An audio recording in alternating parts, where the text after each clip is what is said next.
Today on MC Tour Ohio, we're visiting the International Motorcycle Show in Cleveland, Ohio. This is a traveling show that starts in Long Beach, California and ends up in Chicago, Illinois.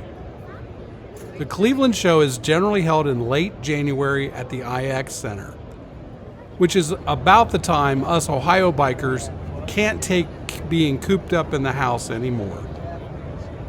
For you history buffs, the IX Center used to be a bomber and tank factory in the 1940s, 50s, and 60s. This year's show appeared to have a pretty good turnout, as you can see by all the people.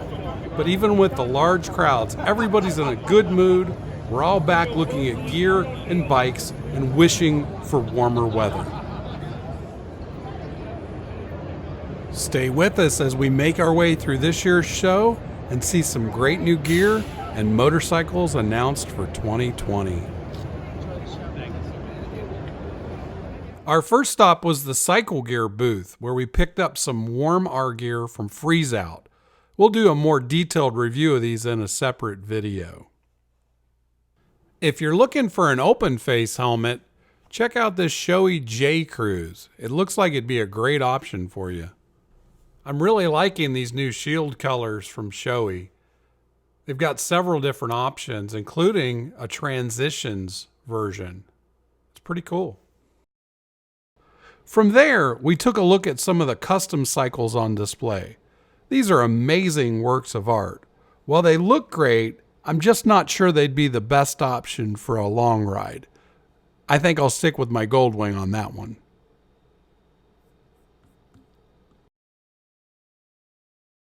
Now on to the Harley area. They do have some pretty bikes in the lineup. These are the 2020 ELECTRA Guide Standard, which starts about $18,900. They also have a Road Glide Limited, which starts at $28,200. And they also have the Road King, which starts about $19,400.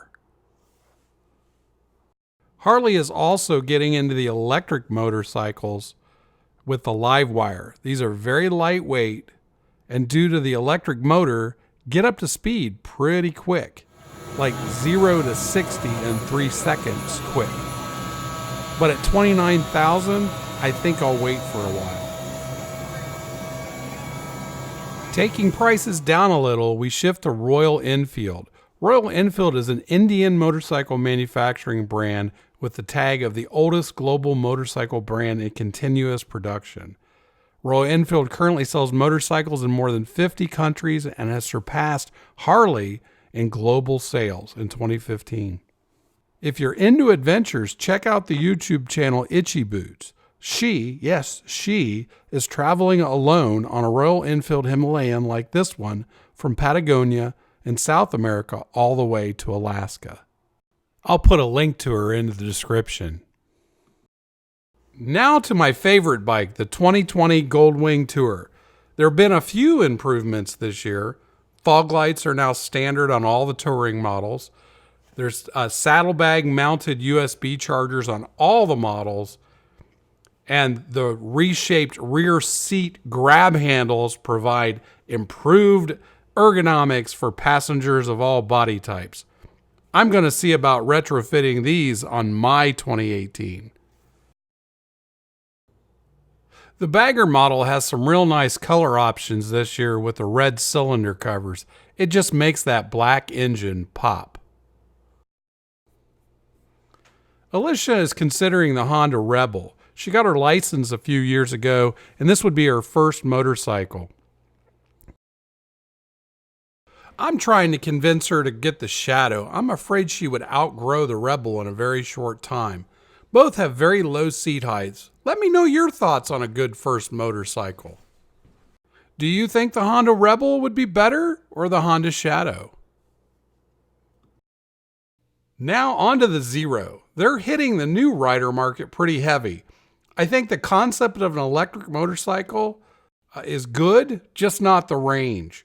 As a person that likes to do long touring distances, this just does not work for me. What about you? Is an electric in your future? Last but not least, we visited the Yamaha booth. This is the FJR1300E. It fit well and would definitely take the curves, but the seating position wasn't all that great for me. But I can definitely see the appeal.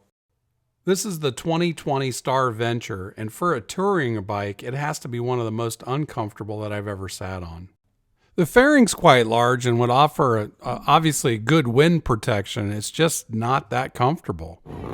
All in all, it was a great show. Being able to see all the new bikes and gear when cabin fever is setting in helps me get through to spring. The show was a little smaller in size than last year. It also seemed to be missing some vendors like BMW. They did have a great stunt show that I will leave you with. We will have a separate video if you would like to watch the whole thing. Thanks for watching. If you like this video, give it a big thumbs up and click subscribe. This will help us keep them coming. If you click the bell icon, YouTube will notify you when we post new videos. See you next time on MC Tour Ohio.